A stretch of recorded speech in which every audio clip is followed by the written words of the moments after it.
کبھی کبھی ایک چائے کی پیالی پوری زندگی بن جاتی ہے، اور کچھ لوگ چلے جانے کے بعد بھی ہر شام یادوں میں لوٹ آتے ہیں۔ 1974 کی پرانی نلو، ایک حویلی، ایک لڑکی جسے کتابوں سے محبت تھی، اور ایک لڑکا جو صرف اسے دیکھنے کے لیے ہر شام چھت پر آتا تھا۔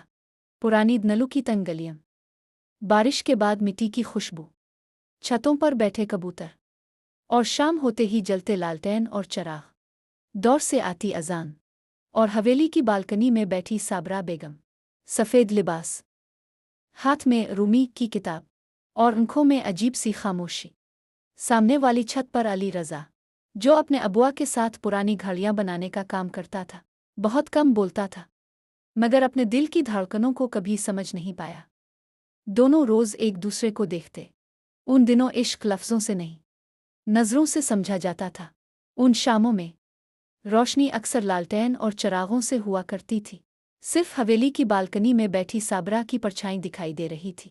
تبھی دیوار کے اس پار سے ایک ہلکی سی لالٹین کی روشنی الفا بیر۔ علی رضا ہاتھ میں لالٹین لیے کھڑا تھا۔ سوچا، اب کی کتاب ادھوری نہ رہ جائے۔ صابرہ نے پہلی بار اسے اتنے قریب سے دیکھا۔ اس کی آواز میں ادب تھا، اور آنکھوں میں چھپی ہوئی محبت۔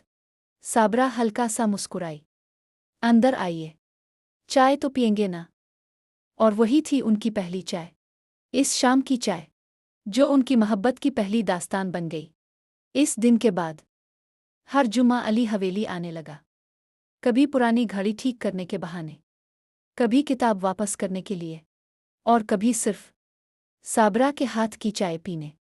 صابرہ اسے رومی کی شاعری سنایا کرتی۔ محبت وہ نہیں جو حاصل ہو جائے، محبت وہ ہے جو روح میں اتر جائے۔ علی بس اسے سنتا رہتا۔ ایک دن بارش ہو رہی تھی، حویلی کی چھت پر ٹھنڈی ہوا چل رہی تھی۔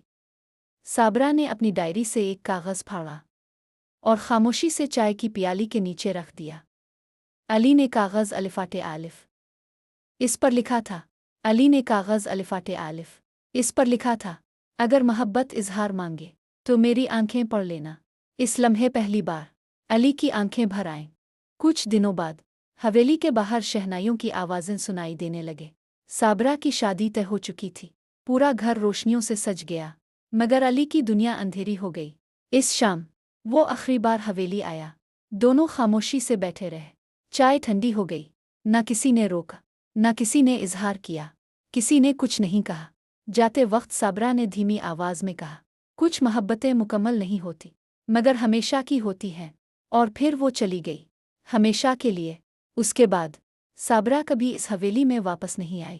آج 40 سال بعد وہ حویلی اب ویران ہو چکی ہے، دیواروں کا رنگ اتر چکا ہے، پرانی گھڑیاں بھی اب دھیرے چلتی ہیں، مگر علی رضا آج بھی ہر جمعہ اسی حویلی میں بیٹھ کر چائے پیتا ہے۔ چائے میں اب بھی گلاب کی ہلکی خوشبو آتی ہے، اور دیوار پر ٹنگی صابرہ کی تصویر اب بھی اسے دیکھ کر مسکراتی ہے۔ کچھ لوگ زندگی سے چلے جاتے ہیں، مگر ان کی محبت کبھی دل نہیں چھوڑتی۔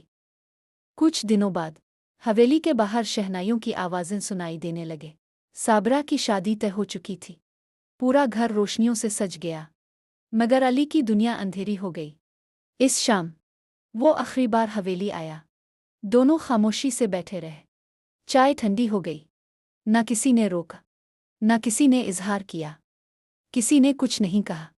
جاتے وقت صابرہ نے دھیمی آواز میں کہا، کچھ محبتیں مکمل نہیں ہوتی، مگر ہمیشہ کی ہوتی ہیں۔ اور پھر وہ چلی گئی، ہمیشہ کے لیے۔ آج 40 سال بعد وہ حویلی اب ویران ہو چکی ہے، دیواروں کا رنگ اتر چکا ہے، پرانی گھڑیاں بھی اب دھیرے چلتی ہیں، مگر علی رضا آج بھی ہر جمعہ اسی حویلی میں بیٹھ کر چائے پیتا ہے۔ چائے میں اب بھی گلاب کی ہلکی خوشبو آتی ہے، اور دیوار پر ٹنگی صابرہ کی تصویر اب بھی اسے دیکھ کر مسکراتی ہے۔ کچھ لوگ زندگی سے چلے جاتے ہیں، مگر ان کی محبت کبھی دل نہیں چھوڑتی۔ علی رضا کانپتے ہاتھوں سے آج بھی ہر جمعہ 2 پیالیوں میں چائے ڈالتا ہے، ایک اپنے لیے اور ایک صابرہ کے لیے۔ حویلی اب خاموش ہے، نہ وہ بالکنی میں آتی ہے، نہ رومی کی شاعری سنائی دیتی ہے، مگر علی آج بھی اس خالی کرسی کو دیکھ کر مسکرا دیتا ہے، کیونکہ کچھ لوگ مرتے نہیں، یاد بن کر ہمیشہ زندہ رہتے ہیں۔